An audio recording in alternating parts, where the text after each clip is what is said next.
पवित्र प्रांगण में माननीय प्रधानाचार्य जी, आदरणीय अतिथिगण, समस्त अध्यापक एवं मेरे सहपाठी भैया बहन, सर्वप्रथम मैं आप सभी को स्वतंत्रता दिवस की हार्दिक शुभकामनाएं देती हूँ। आज हम सब यहाँ भारतवर्ष के 79वें स्वतंत्रता दिवस को मनाने हेतु एकत्रित हुए हैं। यह दिन हमारे लिए गौरव, सम्मान और बलिदान का प्रतीक है।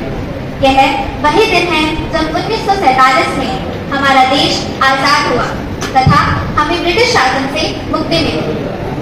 यह उन स्वतंत्रता सेनानियों और वीर सपूतों को याद करने और सम्मान देने का दिन है जिन्होंने हमारे अधिकारों के लिए कड़ा संघर्ष किया तथा अपने प्राणों तक की आहुति दे दी। चलो फिर से वो नजारा याद कर लें, चलो फिर से वो नजारा याद कर लें, शहीदों के दिल में थी वो ज्वाला याद कर लें जिसमें बहकर आजादी पहुंची थी किनारे पर, बलिदानियों के रक्त की वो धारा याद कर लें। महोदय, स्वतंत्रता की राह अत्यंत कठिन थी। सन 1857 की क्रांति, जिसे भारत का पहला स्वतंत्रता संग्राम कहा जाता है, से लेकर महात्मा गांधी के नेतृत्व में असहयोग आंदोलन, सविनय अवज्ञा आंदोलन और भारत छोड़ो आंदोलन तक देशवासियों ने तन मन धन से अंग्रेजी शासन के खिलाफ लड़ाई लड़ी। मंगल पांडे, सुभाष चंद्र बोस, रानी लक्ष्मीबाई, भगत सिंह और सरदार वल्लभ भाई पटेल जैसे नायक हमारे लिए प्रेरणा के स्रोत हैं। महोदय, आज जब हम भारत की आजादी के 79 वर्ष पूरे कर चुके हैं तो यह अत्यंत गर्व का विषय है कि हमारा देश आज हर क्षेत्र में लगातार प्रगति कर रहा है। भारत आज विश्व के सबसे बड़े लोकतंत्रों में से एक है। आज भारत विश्व की 5वीं सबसे बड़ी अर्थव्यवस्था बन चुका है तथा 2030 तक शीर्ष 3 में पहुंचने की ओर अग्रसर है। विज्ञान और अंतरिक्ष के क्षेत्र में भी भारत ने मंगलयान और चंद्रयान 3 जैसी परियोजनाओं से दुनिया को दिखा दिया कि हम अंतरिक्ष में भी पीछे नहीं हैं।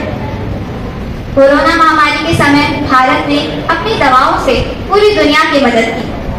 आज हमारे वैज्ञानिक, डॉक्टर, इंजीनियर विश्व भर में सम्मान पा रहे हैं। आज ओलंपिक, क्रिकेट, बैडमिंटन, कुश्ती, शतरंज में भी भारत वैश्विक स्तर पर झंडे गाड़ रहा है। भारत के गुकेश ने केवल 18 वर्ष की उम्र में ही विश्व शतरंज चैंपियन का पदक जीता है, जिससे गुकेश यह पदक जीतने वाले अब तक के सबसे कम उम्र के खिलाड़ी बन गए हैं। Shubhanshu Shukla international space station ISS में पहुंचने वाले इसरो के पहले अंतरिक्ष यात्री बन गए तथा इस प्रकार अंतरिक्ष में जाने वाले दूसरे भारतीय बन गए। भारतीय सेना के ऑपरेशन सिंदूर ने यह दिखा दिया कि यदि कोई हमारे देशवासियों को हानि पहुंचाएगा तो उसका परिणाम क्या होगा। महोदय, ये सभी बातें हमारे देश की प्रगति की ओर संकेत करती हैं। ये नया भारत है, उड़ान भरना जानता है। ये नया भारत है, उड़ान भरना जानता है। मुसीबतों को सीने से लगाकर आसमान छूना जानता है। महोदय, आजादी का अर्थ केवल पराधीनता से मुक्ति नहीं है। आजादी का अर्थ है विचारों की स्वतंत्रता, समान अवसर और समरसता। आज जब पूरी दुनिया जलवायु परिवर्तन, आर्थिक असमानता और साइबर खतरे जैसी चुनौतियों से जूझ रही है, तब हमें अपने संविधान तथा स्वतंत्रता सेनानियों के मूल्यों को याद रखना होगा। है शपथ देश की धरती की शीश नहीं झुकने देंगे, है शपथ देश की धरती की शीश नहीं झुकने देंगे। अभिमान उन्नयन परिपाटी को व्यर्थ नहीं बनने देंगे। उन्नत गीत मीत बन तेरे, आनंद उदीत रहेगा अब। दीवानेपन का आज तुम्हारा, देश नहीं झुकने देंगे, देश नहीं झुकने देंगे। आइए हम सभी अपने देश को और अधिक समृद्ध, शिक्षित, सशक्त और सुसंस्कृत राष्ट्र बनाएं।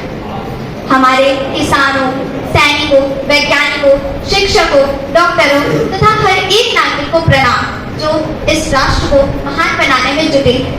इन्हीं शब्दों के साथ मैं अपनी वाणी को विराम देती हूँ। धन्यवाद। भारत माता की जय।